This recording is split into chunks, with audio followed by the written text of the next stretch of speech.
And get things going. First off, I want to say thank you to everybody who is taking their Thursday afternoon and spending time with us to learn about the workforce system, as well as the talent pipeline and all of the great things that are going on right now across Omaha. Also, some of the struggles that businesses are facing right now. And so this is what we call our Better Business Workshop Series. This is something that we've started recently with Heartland Workforce Solutions. I guess I always forget to introduce myself, but I'm Stan Odenthal. I'm the Director of Business Relations for Heartland Workforce Solutions. And we are the entity that's putting on these monthly workshops. And so Heartland Workforce Solutions is a nonprofit organization. I'm sure many of you are familiar with us, but if you're not, we are very focused on workforce development. We're kind of that connecting piece. We receive a lot of funds from the federal government as well as the city of Omaha to implement workforce development programs in a 3-county area of Washington, Douglas, and Sarpy counties. We have a location on 57th and Ames, and our 2 primary customers are job seekers and businesses, and everything we do kind of revolves around job seekers and businesses, and we try to make the best connections that we possibly can. And so as part of that, we developed this workshop series focused on providing content for businesses that they could tune into on a monthly basis.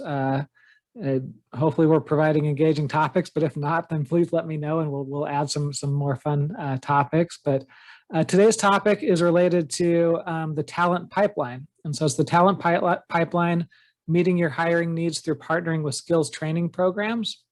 And so as part of the conversation, we're going to kick things off and start talking a little bit about what some of the labor market information and data looks like for the Omaha metropolitan area. And then we've got some of our workforce partner programs with National ABLE, as well as DESI, the Dynamic Educational Systems Inc., as part of the presentation today to talk about some of the really great services that they have available as part of helping to fill the gap with the talent pipeline. And so encourage questions.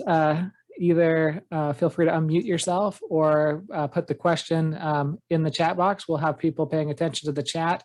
And so as these presentations and as the conversation carries on, then feel free to, ask whatever questions that you might have.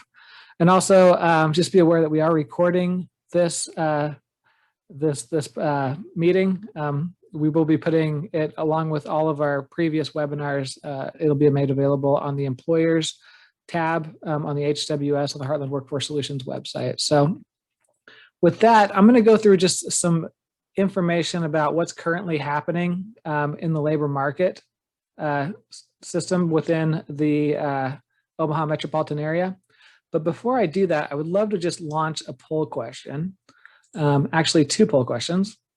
First one is, on a scale of 1 through 5, how well is your business meeting its current hiring needs?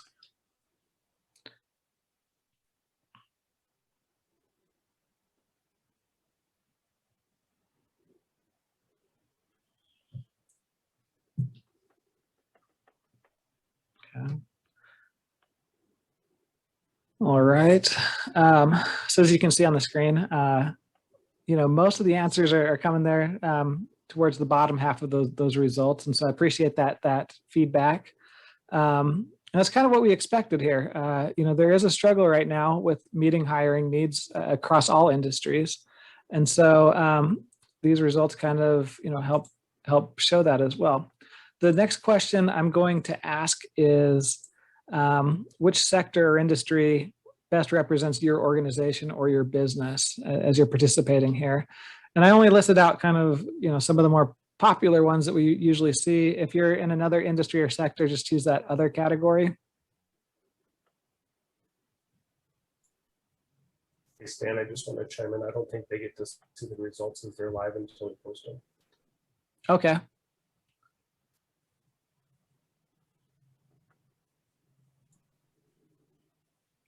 So when you see end poll, the next option will say share results, and that way we can see the full demographic. Okay, sounds good. I will share the results from that one. And so we've got a good cross-section of folks from manufacturing, healthcare, retail, construction, as well as other areas. So thank you for participating in the polling question, and we're going to get started with the content now. So this is the fun side of things. So one of the things I wanted to talk a little bit about as we're getting into this topic, because the talent pipeline is such a huge thing, but you can see it when we look at the data.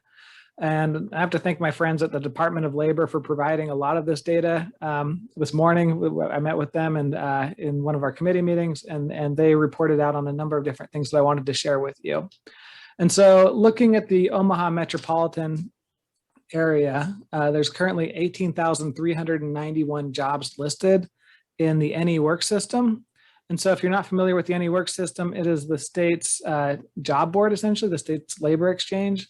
And so it spiders in job postings from a number of different other job boards. And so that gives you a pretty good representation of the fact that there's a lot of jobs available in the Omaha MSA. Looking at the monthly count of jobs that are posted in AnyWorks. So this is based off of the month of May. So from May 1st through May 31st, over the course of that entire month, there were 31,489 unique jobs that were posted there. And so you can kind of see the difference between those two numbers. So at the moment right now, you know, on whatever today is, June 17th, 2021, there's 18,391. But over the course of a monthly period, there's, you know, closer to 30,000 plus jobs that are posted in the Omaha MSA. And that number has stayed consistent for the last few months, at least. I mean, we're seeing a lot of jobs that are available and posted. The unemployment rate by county, the overall Omaha MSA is at 2.5%, but Douglas County is at 3%. And so comparing that to statewide, you know, there's a decent amount more than statewide at the 2.4% statewide unemployment rate. And again, that unemployment rate doesn't always factor in individuals who have taken themselves out of the labor pool, or doesn't sometimes even show the gravity of some of the unemployment when you have pockets of areas of high concentration or long-term unemployment. And so, yeah, some good stuff there. Also looking at the talent pipeline across Nebraska and how Omaha compares. This top chart here lists out the highest percentage of unemployment by county. And so you can see, and this is percentage based, obviously, Douglas is the third percentage based because, but looking at those numbers, you're seeing very high numbers because there's a lot more people that live in Douglas County compared to some of these other smaller counties, but it still is a very high percentage compared to a lot of other counties from across the state. Also looking at the charts below that, you're seeing the labor force as a whole for each of the three counties that I mentioned that Heartland Workforce Solutions serves. So Douglas, Sarpy, and Washington County.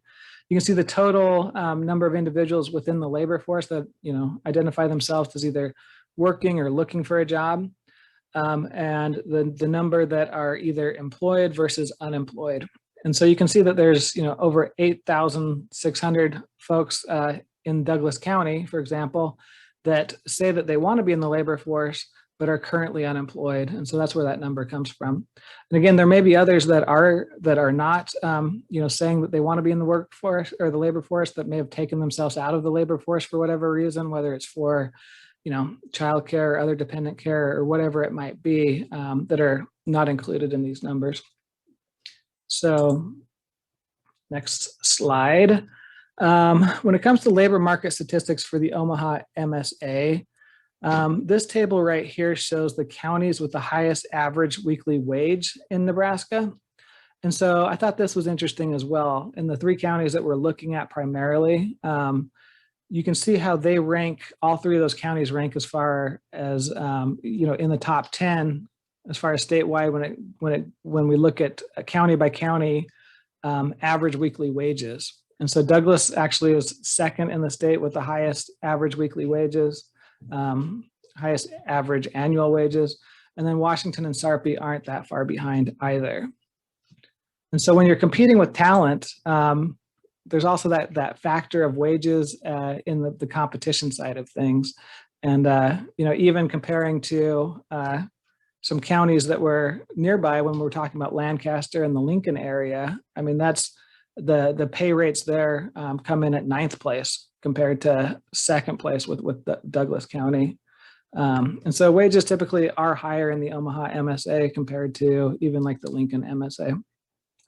And then this one, this chart shows some of the individual occupations that with the highest number of job openings.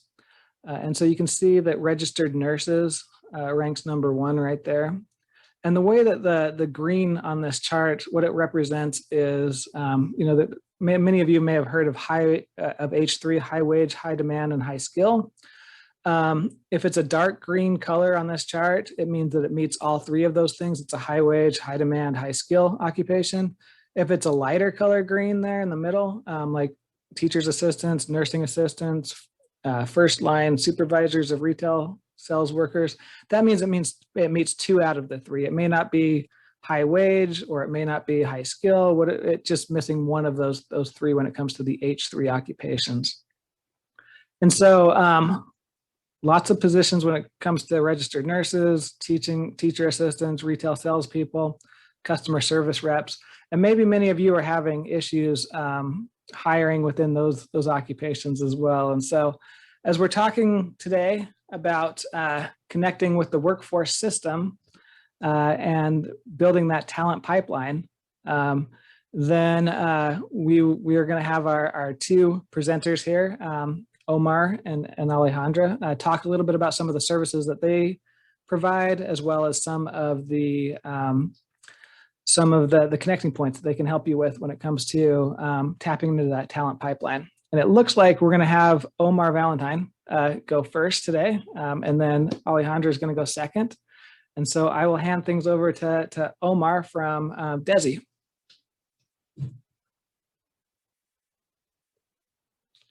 And then feel free to ask questions either in the chat or unmute yourself as Omar presents. All right, the is the Workforce Innovation Opportunity Act. So can you hear me okay? Okay. And so we service individuals between the ages of 14 to 24. And our primary focus is to assist them on their journey to gain full employment at a cost of living wage that's suitable for kind of their family and their household. Through this process, we work with 2 cohorts. One cohort is identified as in-school youth, and these are individuals who are currently in school, whether that might be high school or some college credential level, as well as out-of-school youth, which are those who are currently not in a school setting. Through that piece there, our main focus is to provide them different services that helps them overcome different obstacles towards their employment goals. Part of our eligibility is working with individuals who reside in the Douglas, Sarpy, Washington County areas. And they have to identify different barriers as part of the eligibility. And some of that would be a low income status, maybe a disability, pregnant or parenting, involvement with the criminal system, foster care, what we consider basic skills deficiency, as well as English as a second language.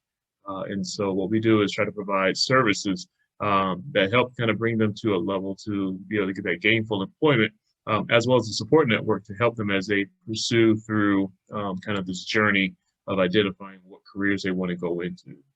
So our career specialists assist them in different things of understanding, labor market information, job availability, and doing a variety of different assessments to pinpoint maybe what career they want to go into. And then once they identify a career interest, to help them understand and prepare for what are the credentials needed to succeed in that career. What are the certain skill sets that they need? And that's where the work experience really becomes a great tool to allow them the entry-level experience within a field. And so many of our participants may come in already with an idea of a career they want to go into. And so this gives them a chance to kind of get some experience to see what that environment is like, to assess if that is the career for them, as well as to, when they're working side by side with the employers, to really understand what does it take to advance within this career path. And then we have others who may not have identified a specific career. And so they may do a series of work experiences to get a feel for different careers to then be able to pinpoint that one career to go and maintain. Through our work experience team, we provide a lot of assistance to the employers. These participants that we provide actually go through kind of a pre-assessment prior to being placed in work experience. And this is where we identify their strengths and their weaknesses and try to provide services to address those weaknesses prior to placing them within a work experience. And so sometimes people may think it's more of a tip agency kind of focus where it's just placing individuals. We actually have a pre-component to it. For most participants, when they enroll, there's about a 30-day window in which we identify kind of what needs they have, provide the services before we switch them over to a work experience pathway. As well as once they're in the program, we provide the assistance, in doing site visits, helping the communication between the employers to maybe, address some components that need some adjusting. For many participants, it's maybe their first close to full-time position. And so maybe simple things is working with time management, budgeting their time, accountability, knowing the ins and outs of how to contact the supervisor for running late. And so we can kind of be that friendly voice between the employer and the participant to help them kind of modify, what they're doing so that they can become better employees of that program. And then finally, the piece is also serving as a network. As employers are looking at creative ways to either grow their business or bring on different components to help them reach out to our participants and have a pool of individuals that they can work with to better understand, what the young people are striving for in their careers, what certifications are they needing, and then as an employer, what can they do to assist them while they're on their path and replicate that in different areas. And so for most of our participants, ideally, their work experiences is a little bit about 5 or 6 months. They do have a certain amount of money allocated to them in which we are actually the employer. So we take care of the administrative side of the things as far as, the timesheets, payroll, the benefits, kind of the HR side. And that really also helps employers as well. Currently, they are getting paid $11.37 an hour. So that's kind of the rate, which is a very attractive rate. But we've also submitted a request to increase that rate as well to be more in line with the cost of living. And so that's something too that we hope that if that is approved, that we'll actually have a greater workforce. And this will be something of benefit to employers as well, to be able to know that there'll be more participants who will be available to fill in those entry-level positions for them so that they can continue to grow their business. Or if they're looking at restructuring, their business, to know that they will have, participants able to assist in that process. Well, sounds like a cool program. So tell me a little bit more about like the types of positions that you often set people up with the different employers. Yeah, so many of them are going to be your entry-level positions. Currently, kind of the top ones kind of reside within the H3 categories. So we have a lot of number of participants who are going through the CNA, CMA routes, going through routes where they can utilize the CDL certificate, as well as just your general customer service, front desk workers, positions, and then the construction area. So those are kind of our main top areas now, but we really would like to be able to expand in other areas because we know there's kind of a missing component. Many employers are not familiar with the work experience. And so, to be able to overlap in just kind of your general day-to-day business, I believe nonprofits can definitely benefit, in utilizing work experience. So it's not just tied to, companies and corporations, but nonprofits are also able to bring on participants to assist. We have a big boom during the summertime where we partner with programs like Step Up Omaha, Legacy, Siembra, Nebraska, where some of the team participants are working with some of the nonprofits as well as some of the companies. And so I think those are the key areas that you really want to focus on. I see somebody play something in regards to food service. That's actually a high interest area as well. And so working with companies like Sodexo, as well as some of the food establishments in the area. Culinary is a very popular one as well because it really lines up to the credential offerings that we can provide. And so we really like to find employers where we can maximize our services in both the work experience, but as well as the credential attainment field, because that also helps employers ensure more of a longevity with retention, and to possibly be able to hire them on. We do have a second level component to the work experience, which is on the job training. And that's where it's a different relationship than work experience, but it's a way of bringing on individuals at a negotiated wage, and then be able to hire them on full time. And so we're able to provide the services to help them transition from maybe a part-time type position of work experience to a full-time position on the job training program. So it sounds like it really, could be across really any industry. It's just finding that right connection with the employer, and then that right individual within your program. So from a business perspective, if they're interested in hiring on one of these individuals, these youth that are in your program, what are the steps to doing that? Yeah, the easiest way is just sending us a job description and kind of a request. And so you can email that to youth.desi@hws-ne.org.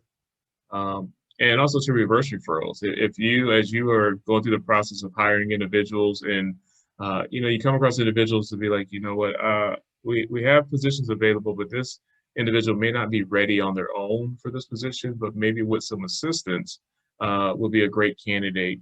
You can also refer them as well. And so we do a lot with reverse referrals where employers already have somebody in mind that they want to bring onto their team. But then part of that is just to see if they're eligible for our program, so that we're able to kind of provide additional services in addition to covering the wage of that individual. So it's also a great way of, from a business standpoint, to receive some talented individuals, but not necessarily having the responsibility of paying their wages, since they are paid through the WIOA program. Yeah, so talk a little bit about that with the eligibility side of things. What are the things that we should be looking out for if we think that there is an individual who might qualify for the program? Obviously, it's a youth-based program, so it goes up to the age of 24. What other things are considered in getting someone eligible for that program? So those were the criteria. They have to overcome some barriers. So the key thing is, they have to be identified as low income. And so there's different ways. Participant is an in-school youth, so if they're currently in high school. You can look at certain tools like if they're on free and reduced lunch, if they fall within the poverty guidelines, or if they live in a specific census tract that's been designated as a high poverty area. And then from there, it depends on the experience of the participant. They could qualify under English as a second language, basic skills deficiency, which means they have to come and we do an assessment called a CASAS. And based on their scores, they could be deemed basic skills deficient. If they have part of the foster care system, that's also an eligibility.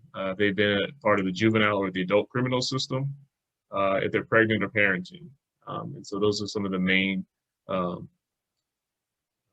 eligibility requirements that we have for them. Yeah, and you mentioned the Workforce Innovation Opportunity Act, where the funding comes from. So obviously this is federal funds that are filtering down.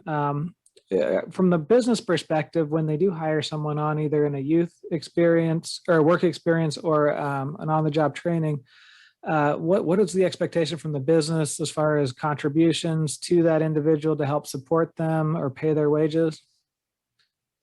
Yep. So from the business side, it's treating them just as a traditional employee, so providing them the position, the guidance, the supervision of the program. And then in addition to that, it's, kind of providing the open communication with our work experience team. And to know that you have another resource where if there are certain areas of improvement for the participant, to be able to communicate with that team and to know that, we have a team that would be able to assist them with that. So the whole burden of helping this individual through the whole process is not on the employer. And so mainly it's just providing the supervision, the structure, and the position itself. And then we're able to provide any additional services to make sure that they are a great, employer or employee for their program. Are there any sort of like insurance requirements or anything that the businesses have to have in place to take someone on? I mean, they have to be, have an EIN number, and all the other insurance comes through the program itself. And so, because they're actually an employee of DESI. And so that, from an employee standpoint, they fall under our guidelines. And so the employer themselves do not necessarily have that responsibility. That all falls on our company of DESI. And you mentioned like some of the basic eligibility requirements for an individual to be a part of the program. And so like we all know either like, nieces or nephews or neighborhood kids or whatever that might be eligible for the program. Is it the same email address that you put in there if we have someone that we want to connect them with the program or see if they qualify for the program? How do they do that? Mm-hmm. Yep. So it gives an email, and what I'll do as we kind of transition to the adult program, I'll put a copy of our referral form as well as some brochures. And those tend to be, I think particularly for the small businesses, those tend to be some of the better referrals because as an employer, if you are connected to that individual, you already have that relationship built with them. And so their accountability level, the trust factor, all those have kind of been built. And so we know that's going to be more of a better match than if we're just kind of going within a pool of individuals to try to find somebody. So we really encourage businesses, if they already have people in mind, to feel free to also refer them over, with a specific request of saying, hey, I'm looking at to see this individual is eligible for your program so that I can hire them on as a work experience. And that actually also speeds up our process, be able to get them placed. And just kind of looking at the data, many of those individuals have a kind of a more advanced experience with the employers, as well as usually turns into some additional on-the-job training or some other opportunities for them because of that relationship that they've built prior to coming into our program. Yeah.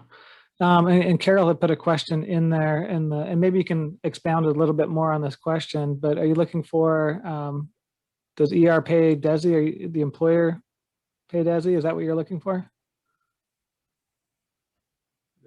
Yeah, so there's actually no payment from the employer. And so those are all through the resources that we have. Each participant, when they enroll in our program, have a certain set of money where they can allocate either to their work experience, on-the-job training, or to their credential attainment. And so, what we do is as we do the pre-assessment of the individual as we are doing the intake process and enrolling them, we're assessing, what are their long-term goals? What resources would they need for us? And then that gives us a gauge as to how much money they can spend towards work experience as well as towards their credential. But none of that has to come from the employer. That all comes from they have a pool of money that they can utilize. The other benefit too, as we're talking about the funding, is they do also have some money earmarked for supportive services.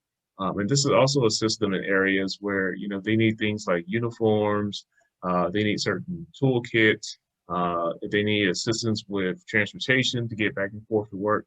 They also have money earmarked for that as well through our program that they can utilize. And so, our main focus is trying to minimize the barriers that individuals have in gaining full-time employment. And that benefit also, goes to the employer as well. That we're able to provide the services to the participant in addition to assisting them with things like transportation or uniforms or different toolkits. They're going to be a better prepared employee, for your company.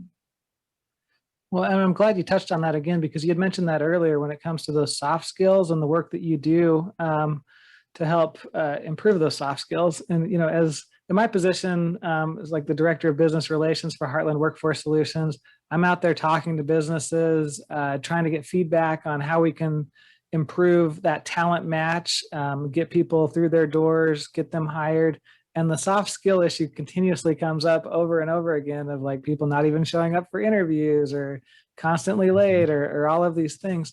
And it's great that that's built into the program and that you're working on those things. I guess my question is it working? Are you having success with some of the youth? And yeah. Yeah, so actually our student view is very great because we have a lot of them that, this is their first opportunity of working, or working in an area that's close to what a full-time employment environment would be like. And so, if for some of them, there is a little bit of hand-holding and preparing for maybe the unknown, but they're not used to it. So that's where, things of our different workshops that we offer, doing our mock interviews, connecting them to other community resources, also helps kind of increase the comfort level of going through this process of seeking employment. Because there is a fear among the young people of, well, if I send out all these resumes, what's going to happen? What next? What happens now when they want me to interview with them? What does that look like? What kind of questions will they ask? What do I need to say? And then that just transitions to when they even get into a position. Maybe these are some things that I'm still needing to overcome as far as obstacles. How do I communicate that with my supervisor? And so for us to be able to provide those soft skill training, take them through different scenarios, but also know that they have someone who will be able to support them, as they're learning the ropes of becoming an employee of somebody, and the responsibility of becoming an employee. And then from there as they kind of get the mentoring side of it, to start saying, I found my love in this career. How can I continue to advance? What are the steps that I need? What are the credentials I need to now, be able to move up this ladder, to seek the positions that I desire, in this career field. And that really helps them, I think, to know that they have someone championing them, in the program, walking them through each of the steps, as well as connecting them to the opportunity so that now, they can be gainfully employed, understand the career path, and feel comfortable that they have all the tools and resources needed to be successful and continue that, where it's not just a job now, that it's actually a full-fledged career. Yeah, that's fantastic. And sorry, I keep interrupting and asking more and more questions. Feel free to add questions to the chat or unmute yourself if anybody has any questions for Omar. But one final question for you. You mentioned kind of the connectedness with some of the other resources within the community. And I know there's a lot of different youth programs within the Omaha metro area. How connected are you with those? And do you kind of work together with some of those other youth programs that are out there? Yeah, we work with a large number of youth and young adult programs, and some of them are in different capacities. Some of them are very more strategic of, like I said, summer works programs. And so some of them are just are geared on about a 3-month work experience only. And then some of them are very more long-term, like the OPP Legacy program in Sambor, Nebraska, where it also overlaps over the academic year, and to assist them with additional services like tutoring, prep to post, which helps them get ready for the college process, financial aid, testing, ACT preps.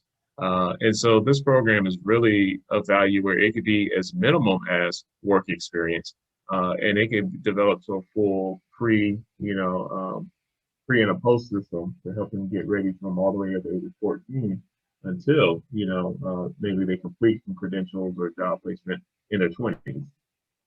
And so it's a great one, but we're always looking for just different programs, because there are so many different pockets of participants, out there, and there's so many different career fields that are unknown. We tend to always hear about some of just the top ones because of the pay, but there's also a large number of career paths that students are interested in. They just need to find a more clear path of how to, understand what that career entails, what the positions are like, what degrees, are needed or certificates are needed, as well as have the support to get to those, certain benchmarks of their life. Yeah, well, that's awesome. Yeah.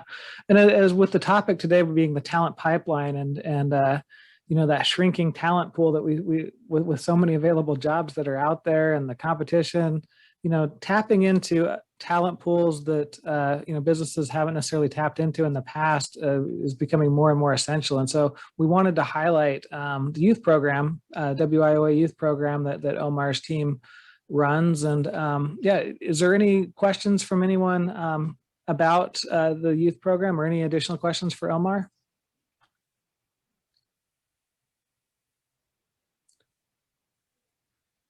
Awesome. Well, you have the email address there as well. So definitely reach out to him, figure out those connections with that youth program, because there is, the federal funding that's available there to help support individuals as they get connected with those work experiences and the on-the-job training side of things. So thank you, Omar, for that presentation. And we'll move on now to National ABLE. And so similar to, Omar's program with the youth, National ABLE also receives some federal funds to run a couple really cool programs. And I'll hand it over to Alejandra Senecio to talk a little bit about what they're doing. Hi, Stan, and thanks everyone for being here. I almost feel like I don't have anything to say because Omar just answered all the questions. Thanks, Omar. So similar to the youth program, National ABLE Network has been contracted to provide those same or similar services for adults and dislocated workers. And so all of the services in the programs are similar. I would say, so for eligibility purposes for our adult program, the individual has to be an individual who's 18 years of age or older, is eligible to work in the United States, so has some type of work authorization or is a resident or U.S. citizen. And if they are a male, they are required to register with Selective Service. So really for somebody to be eligible for our programs, those are the only 3 requirements. Additional to that, for us to actually enroll them in a program, we are really looking for individuals who are in what we call a priority category. This is a lot of detail for you, especially as businesses, that we will work through with them. But priority categories are primarily individuals who are veterans, or individuals who are not veterans, but maybe low income or receiving some type of, benefit, social service benefit, and or individuals who are English language learners or homeless or have some type of barrier to employment. So really, we are serving those individuals that have the highest barriers to employment in our adult programs. Unlike the youth program, where they place a lot of individuals in work experiences, we are placing a lot of individuals either through direct placement or on-the-job training opportunities. So where we love to partner with businesses like you is when we can have the businesses provide on-the-job training opportunities with the clients, where we fund up to 75% of their income through reimbursement to you. So they are a direct hire by your business, and then we have a contract with you to provide funding reimbursement to you up to 75% of their wages. Though with our adult programs, a lot of the individuals that are coming through our program, we are placing in some type of instructional training prior to them going into the workforce for the most part. And so we do assessments with individuals when they come into the program to understand what their goals are and what industries they're really interested in. And then we place them in some type of instructional training for the majority of our clients prior to placing them in something like an on-the-job training opportunity. Sometimes we do have clients who come to us who maybe have already had that instructional training and just really need help being placed into employment opportunities. And so then we will work with them and the business to make sure that that happens.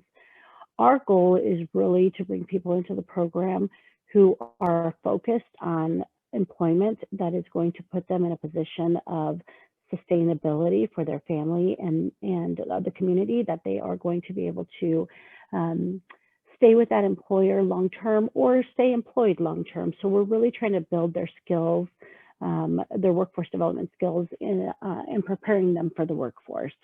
I would say that industry-wise, we are placing a lot of individuals in our top 3, I would say, are healthcare, trucking industry, trucking and logistics, and IT are really kind of our top 3 categories that we're placing in.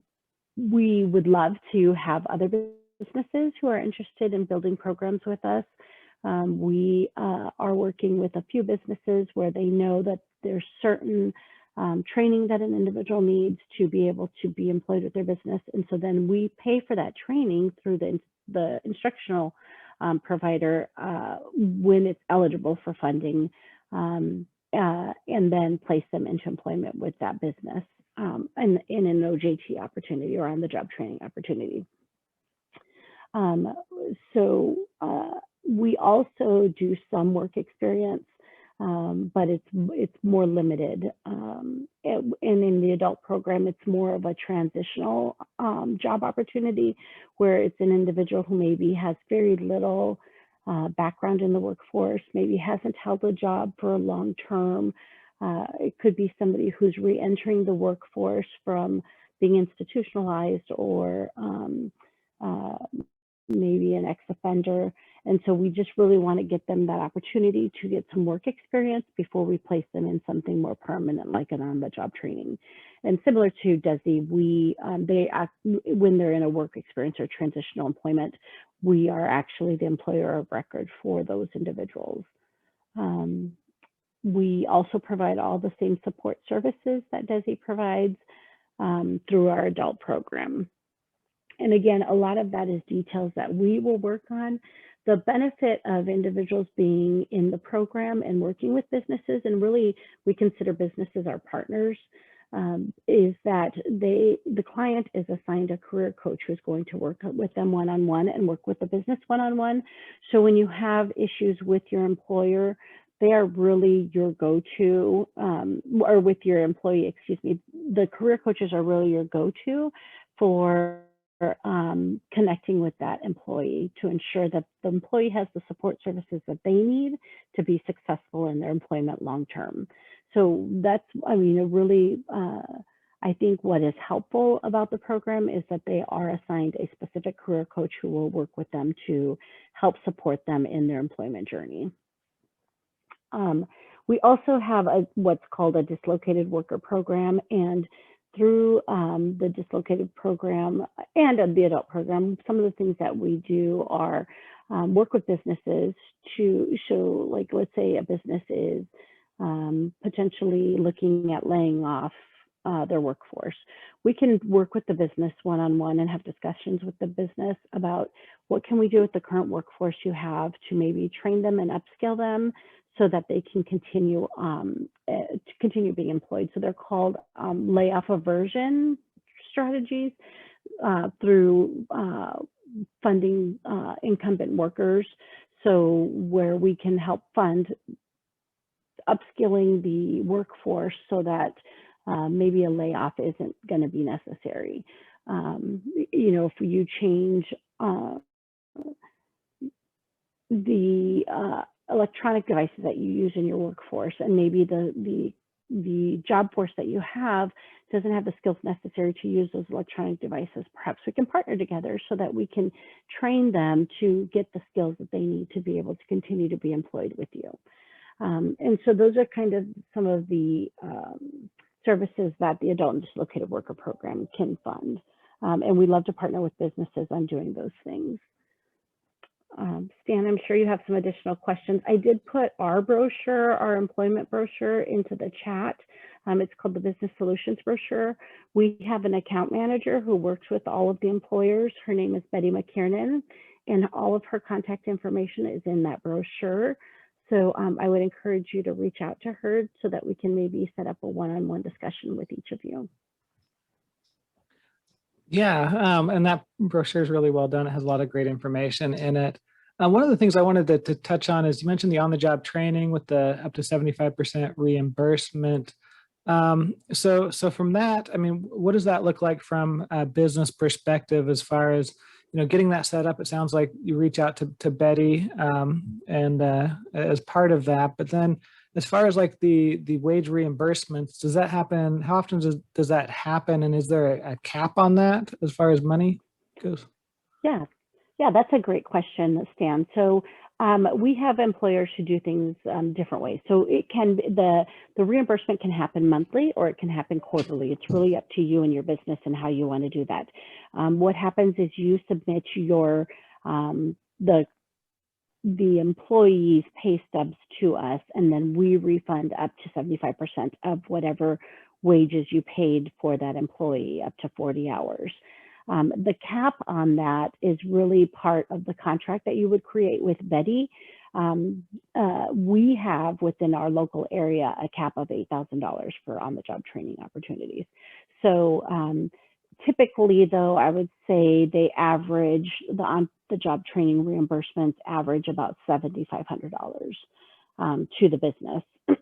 And so what happens is there's actually a formula that's used to say, okay, this individual's coming to us with maybe they have zero skills in the industry that they're going into, and so their reimbursement may look a little different than somebody who has some of the skills needed for that role, and their training plan would look different also. So it's taking into consideration, what does their training plan look like? How long is it going to take them to get? How long is it going to take the business to get that individual trained enough to be able to do the job unsubsidized? And then we figure that out with the business. And Betty walks through all of that with the business when they sign up to be a part of the on-the-job training opportunities. Yeah, and I think that's important to touch on as well. When it comes to the Workforce Innovation Opportunity Act, where all of this funding is coming from, obviously the goal behind it is to skill up the workforce so that they're able to meet those job demands that are out there, but also get somebody a lot more employable during that process. And so that's where that on-the-job training really is fantastic, because as Alejandra was mentioning, I mean, they're looking at the skill sets that are needed to meet that individual job, and they're basing that percentage of reimbursement off of that increase in skills. And so I guess my question would be then, you mentioned up to 75%, and it's kind of based off of the skills that they're learning. Is it typically in that range of like 50 to 75%? You're not giving anybody like a 10% reimbursement, right? Or is it usually a significant amount? Yeah, no, usually it is. I mean, I don't think we have never funded anybody under 50%. Okay. Yeah, and that's really because, again, we're serving the individuals that have the highest barriers to employment. And so we all of that is taken into consideration when we build that contract with the employer. All right. Well, and we've got the brochure to connect with that side of things. What about from the perspective of, if we know someone that we may want to refer to just enroll within the program, what's the process look like for that? Yeah, great question. I will add in the chat there. We actually have all of our clients go through orientation, and they can sign themselves up for a virtual orientation and do that through, do the orientation virtually, excuse me. We have a website called National Able Nebraska Enrollment, and I am going to put it in the chat now. If you know somebody who may be eligible, or maybe that you want to see about their eligibility, please refer them to that website and have them sign up for an orientation. And once they attend the orientation, we will walk them through the next steps if they're interested in the program. But at orientation, they really learn about what is it like to be in the program, what are going to be my responsibilities, because we do also put some responsibility on our clients to be a part of their success, because we don't want to create a plan for them that doesn't work for them. So really it's about working with the client and the business to understand what's going to work best for that client. And then once they're connected to the business, with that business. Yeah, and you mentioned, you work a lot with individuals with barriers to employment. Is oftentimes, maybe background issues kind of one of those barriers, or? Yeah, we do. I would say that some of the biggest barriers we're seeing right now are background is always one of them. We're seeing a lot of English language learners right now. So, as we work with businesses, I would love to see businesses help us figure out and partner with us to how can we better serve our English language learner population? So what kind of trainings can we put in place that will assist those English language learners? And you know, what are going to be their needs, and how can the workforce system help businesses better prepare English language learners for workforce? I think, you know, a lot of times we're playing a guessing game about what businesses might need and want from somebody who's an English language learner, and it would be really great if we could partner with businesses better to understand how to help those English language learners. You know, is it working with a training provider who can come in and provide ELL classes to your workforce right on site that then helps them become more engaged in what you're doing for them and how we can support them? So I think there's a lot of opportunity with English language learners, and we're seeing a lot more of them in the workforce. And there's a question from David related to any statistics that we have regarding how long these clients or these customers stay in the positions once they're hired on. Are you seeing pretty good retention, or people staying put when they get hired on by employers? Yeah, that's a great question. You know, David, our programs are actually measured on retention, and we look at retention for 4 quarters after they're employed. And so we do have that data, and I think, Stan, we can provide them our performance data. That is the quarterly performance through the state for that. Yeah, but we do have, what I would say, especially with the barriers that we serve, a pretty good retention rate. Yeah, and as Alejandra was mentioning, that's something that's looked at the local, state, and national level of not only short-term retention, but longer-term retention. And so it's measured 2 quarters after exit and then 4 quarters after exit. And so they're really wanting to see that people are getting the skills that they need in these training programs and sticking around with businesses. And so, yeah, great question. Any other questions for Alejandra? I did notice that Omar put a couple of documents in the chat. I don't know if you want to explain what those ones are that you put in there, but it looks like some good ones. So those are copies of our flyers that we use to kind of promote within different agencies or employers as far as, you know, how to get involved with the WIOA youth program. In addition to that, there is a eligibility verification checklist. And so this gives you an idea of what we discussed, the eligibility requirements of how individuals could qualify for the program. Remember, the out-of-school youth means that they are not in school or not in the process of enrolling in school. And then the in-school youth is that they are enrolled in school, whether that's high school, college. So you'll see there's a slight difference between if they are in-school youth, that low income is a requirement. Whereas an out-of-school youth is not a direct requirement, but then it could be a qualifier as you go to the second half of the qualifications. But that's usually a great way as you're working with individuals and thinking. You know, we try to kind of, in our general conversation, just kind of assess, hey, you know, there are certain barriers such as the following that you have overcome. If so, you know, WIOA Youth might be a good program to look into that can assist you, in kind of your employment goals. Awesome. Well, thank you for sharing that. Last chance for any questions. I also did put in the chat a link to upcoming business workshops. I'll put a plug in for next month's workshop. We're doing one that's based off of the topic is customized training programs for businesses. And so bringing in Bellevue University, Metropolitan Community College, as well as Southeast Community College to talk about some of the customized programs that they have built to meet specific employer needs. Whether it's, you know, small in nature or gigantic in nature, they've developed some really cool programs that have been able to meet the needs of employers all across all kinds of different industries. You know, some of the examples that they'll talk about are in the manufacturing setting when, there's, retooling of an entire factory and things like that, and people need to be trained up on it. But it's everything from those giant projects like that to smaller things in nature that happen periodically. And so I encourage you to tune in. Again, these are every third Thursday of each month at 1 p.m. They're an hour long.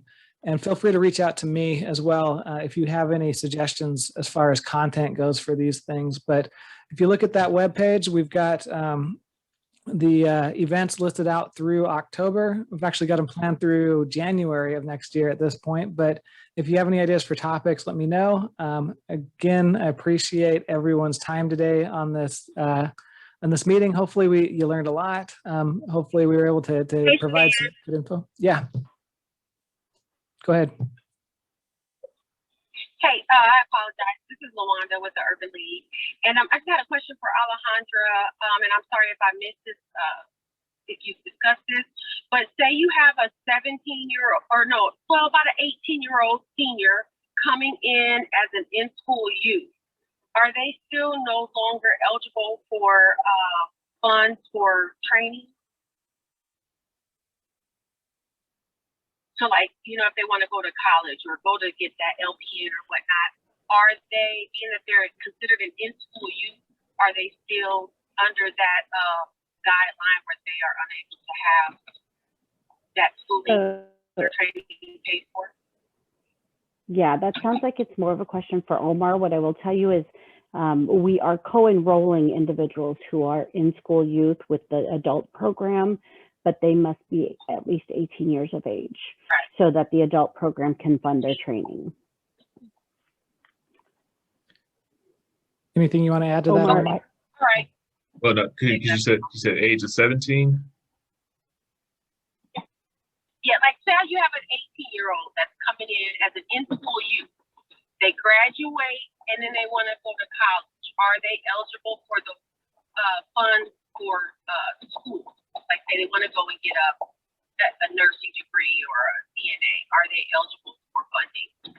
Mm-hmm. Yeah. So exactly kind of what Ellen said. So yeah, if they enroll with us, what we would do is co-enroll them because if they are in school youth, 18 or older, then the adult program is the only program authorized to issue an ITA, which is what they need to pay for their courses. So through the co-enrollment, we will work together in providing the supportive services while the adult program provides the ITA and those services. Yeah, definitely appreciate that answer. You know, it's kind of getting in the weeds a little bit and throwing out some acronyms and all of those fun things, but it just shows you the flexibility that we try to implement within these programs. And obviously the federal government has certain requirements. And so you can see that the programs work together to try and meet the needs of job seekers that are looking for training, and where allowable, we try to make it happen every time. So again, I encourage you to reach out to Omar or to Alejandra and their programs. Tap into that talent pipeline that's available through the Workforce Innovation